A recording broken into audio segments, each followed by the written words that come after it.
দুনিয়ার মজদুর এক হও, শ্রমিক ঐক্য জিন্দাবাদ।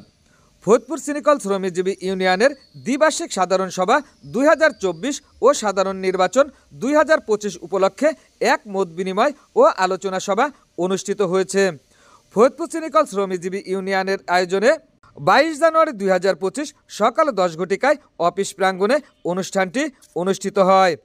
অনুষ্ঠানের প্রথমে জাতীয় ও দলীয় পতাকা উত্তোলন করেন নির্বাচিত শ্রমিক নেতৃবৃন্দ। অনুষ্ঠানে সভাপতিত্ব করেন মোহাম্মদ শাহিন মিয়া, সভাপতি, শ্রমিকজীবী ইউনিয়ন, ফরিদপুর সুগার মিল। অনুষ্ঠানটি পরিচালনা করেন আরিফুল ইসলাম সুমন, সদস্য, কৃষি বিভাগ। অনুষ্ঠানটি পবিত্র কুরআন তেলাওয়াতের মধ্য দিয়ে শুরু হয়। কুরআন তেলাওয়াত করেন আবুল কালাম আজাদ, পেশ ইমাম, ফরিদপুর সিনিকল জামে মসজিদ।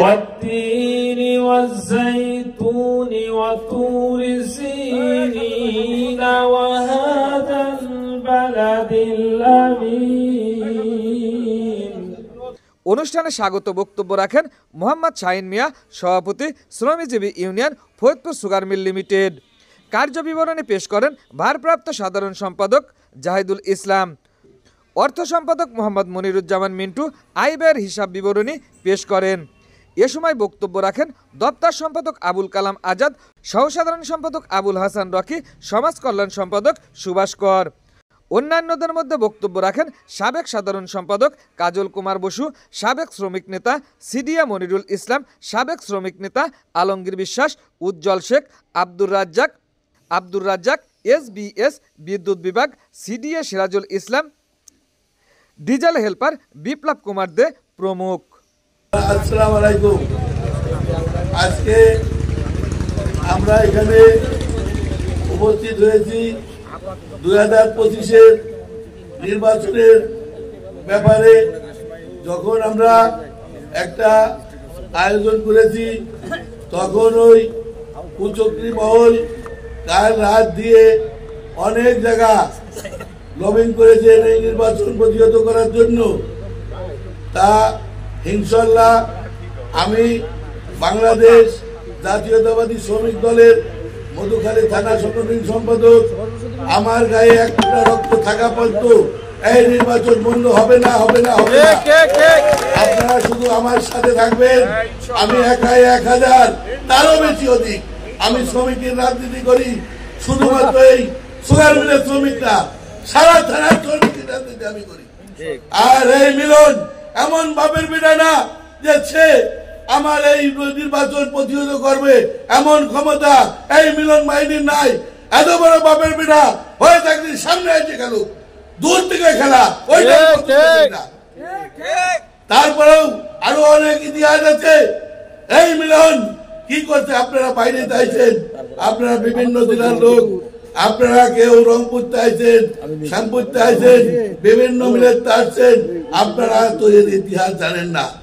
ফরিদপুর সিনিকল শ্রমজীবী ইউনিয়ন কর্তৃক আয়োজিত আজকের এই দ্বিবার্ষিক সাধারণ সভা 2024 সাধারণ নির্বাচন 2025-এর এই সাধারণ সভা উপস্থিত আজকে সভার সম্মানিত সভাপতি, সহ কার্যনির্বাহী কমিটি সকল নেতৃবৃন্দ, সামনে উপস্থিত প্রান্তীয় শ্রমিক কর্মচারী ভাই বোনেরা, উপস্থিত প্রিন্ট এবং ইলেকট্রিক মিডিয়ার সাংবাদিক বন্ধুগণ, সবার প্রতি আন্তরিক শুভেচ্ছা এবং অভিনন্দন জানিয়ে আমি দু একটি কথা বলতে চাই। সংগ্রামী বন্ধুগণ, ইতিমধ্যে আপনারা ক্ষুধার্ত হয়েছেন। আমরা দীর্ঘক্ষণ আপনাদের বক্তব্য শুনেছি, অত্যন্ত গঠনমূলক আপনারা বক্তব্য রেখেছেন। আজকে আমরা প্রতি বছর 25 শ্রমজীবী ইউনিয়নের যে নির্বাচন 2 বছর পর যে নির্বাচন অনুষ্ঠিত হয়ে থাকে তারই ধারাবাহিকতায় সেই নির্বাচনের তারিখের আগে 1 মাস, কমপক্ষে 15 দিন আগে শ্রমজীবী ইউনিয়নের পক্ষ থেকে সাধারণ সভার একটি নোটিশ দিতে হয়। সেই সাধারণ সভার নোটিশ নিয়ে ইতিমধ্যেই আমরা যে জিনিসটা কয়েক বক্তা বলেছেন, প্রথম সার্কুলারটি হয় 27/12/2024 তারিখে, দ্বিতীয় সার্কুলারটি হয় 15/1/2025 তারিখে। কেন এই দুইটা সার্কুলার হয় সেই বিষয়টা আপনাদের অবগত হওয়া দরকার।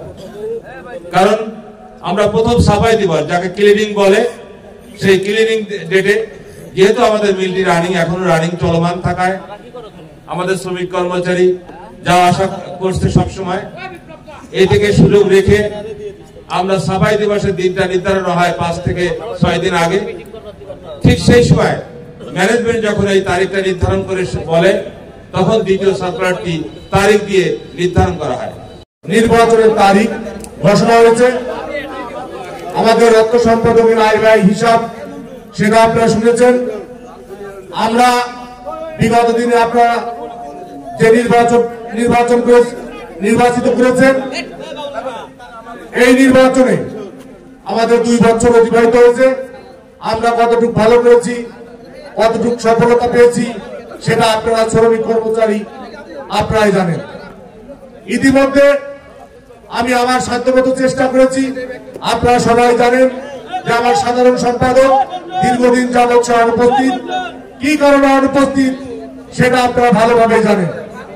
ইতিমধ্যে সে বারবার শ্রমিকের কাছে ভোট চাইছে, শ্রমিকের পাওনাদি কবে দেবে সেটাও কিন্তু সে ফেসবুকের মাধ্যমে সে প্রকাশ করে। কিন্তু যারা আজকে শ্রমিক ভোট দিয়েছে, ভোট দিয়ে আমাদেরকে নেতা বানিয়েছে, নেতাদের সাথে কোনো যোগাযোগ না করে, নেতাদের কোনো পাওনাদি কোনো সুবিধা অসুবিধার কথা সে না ভেবে সে দূরাদেশ চলে যায়। সে এখন ফেসবুকে লাইভ করে এবং তার যে ভোটারগুলো তার সাথে যোগাযোগ করে। তাই সে থাকলে পারে সবচেয়ে ভালো হতো, কিন্তু তার অনুপস্থিতিতে আমাদের এসব কথা বলা সাজে না। যারা আজকে আপনারা এই বিষয় নিয়ে কথা বলছেন, ঝুঁকি ভাতার বিষয়, বেতনের বিষয়, বেতন হয়তো ইতিমধ্যে হয়ে যাবে। ঝুঁকি ভাতার বিষয়টা আপনারা জানেন যে আমি আপনাদের যে একটা দরখাস্ত নিয়েছি, দরখাস্ত ইতিমধ্যে সব মিলে 6টা মিলে আমি পাঠিয়েছি। একটা মিলে ইতিমধ্যে আমার কাছে রংপুর সুগার মিলে যারা পার্মানেন্ট কর্মরত আছেন তাদের কাগজ এসছে। আমি চেষ্টা করব এই সপ্তাহের মধ্যে আপনাদের যে ঝুঁকি ভাতার টাকাটা সেই টাকাটা দেওয়ার জন্য। শুকতারা টিভি 24, সকল খবর সবার আগে।